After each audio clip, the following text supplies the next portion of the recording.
नमस्कार दोस्तों, मेरे YouTube channel tech Ketu smart tips में आपका स्वागत है। दोस्तों, आज मैं आपको बताऊंगा कि बाल-वाटिका 1, बाल-वाटिका 2 या फिर बाल-वाटिका 3 के लिए आपको ऑफलाइन रजिस्ट्रेशन कैसे करना है, या फिर आप क्लास 2 और ऊपर की कक्षाओं में अगर एडमिशन लेना चाहते हैं तो उसके लिए रजिस्ट्रेशन फॉर्म कैसे भरना है। इन सभी चीज़ों की जानकारी मैं इस वीडियो में दूंगा। तो दोस्तों, वीडियो को लास्ट तक देखिएगा बिना स्किप किए। आइए दोस्तों, वीडियो को शुरू करते हैं। रजिस्ट्रेशन फॉर बाल वाटिका 2024। दोस्तों, बाल वाटिका में एडमिशन के लिए ये रजिस्ट्रेशन फॉर्म है। आपको जिस भी बाल वाटिका में एडमिशन लेना है, बाल वाटिका 1, बाल वाटिका 2, बाल वाटिका 3, आपको यहाँ पे फिलअप कर लेना होगा इस बॉक्स में।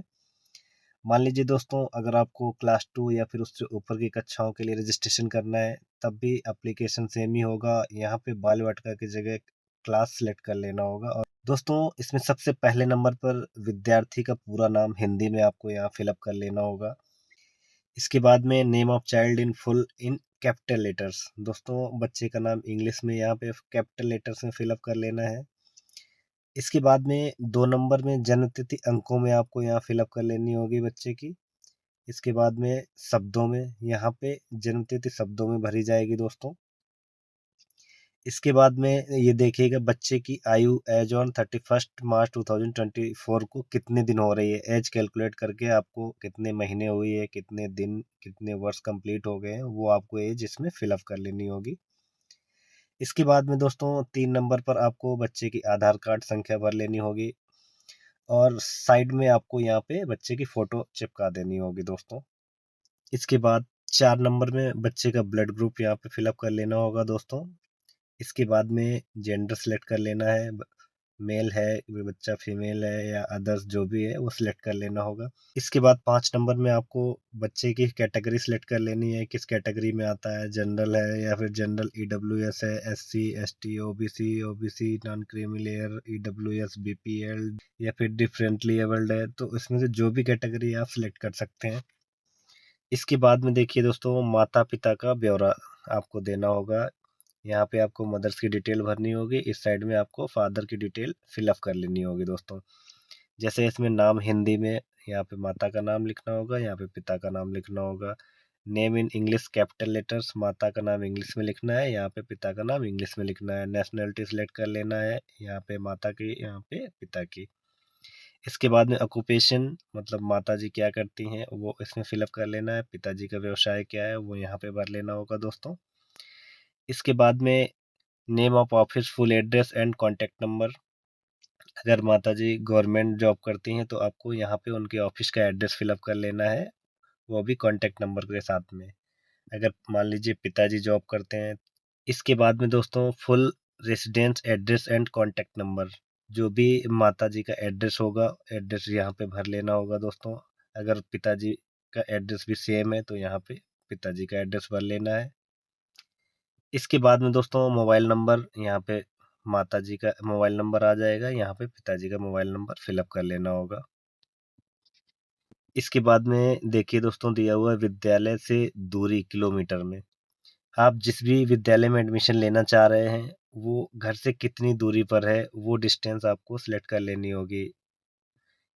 मान लीजिए आप माताजी का एड्रेस लगाते हैं तो आपको यहाँ पे दूरी भरनी है। अगर पिताजी का एड्रेस लगा रहे हैं तो यहाँ पे आपको डिस्टेंस फिलअप कर लेना है। जो डिस्टेंस कम रहे वही वाली आपको फिलअप करनी है। इसके बाद में बेसिक सैलरी इनकम, आपकी अगर माताजी जॉब करती हैं तो उनकी इनकम क्या है, या फिर पिताजी जॉब करते हैं तो उनकी इनकम कितनी है, वो इसमें फिलअप कर लेनी है।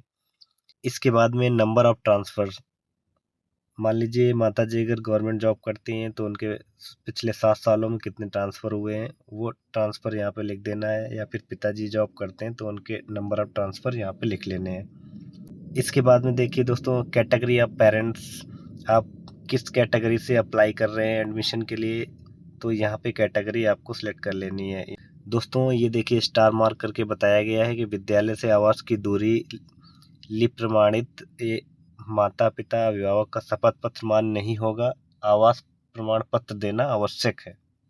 और देखिए दोस्तों, यहाँ पे बताया गया है कि 31 मार्च 2024 तक पिछले 7 वर्षों में जितने भी नंबर ऑफ ट्रांसफर्स हैं वो हमें वहाँ पे भर लेना है।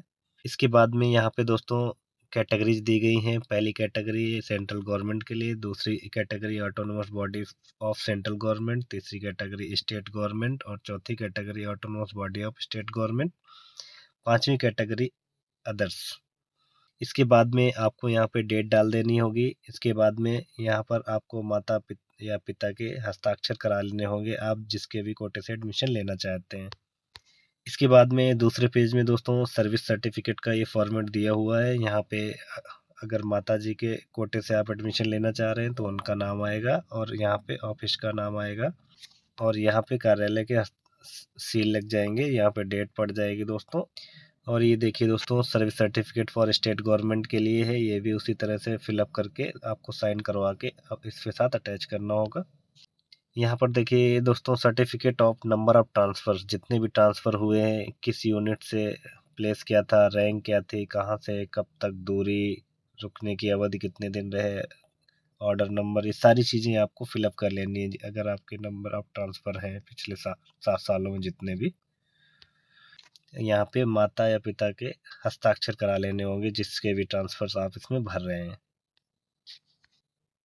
ये पूरा एप्लीकेशन आपको फिलअप कर लेना होगा। इसके बाद में आप ज़रूरी डॉक्यूमेंट अटैच करके कॉलेज में जमा करा सकते हैं।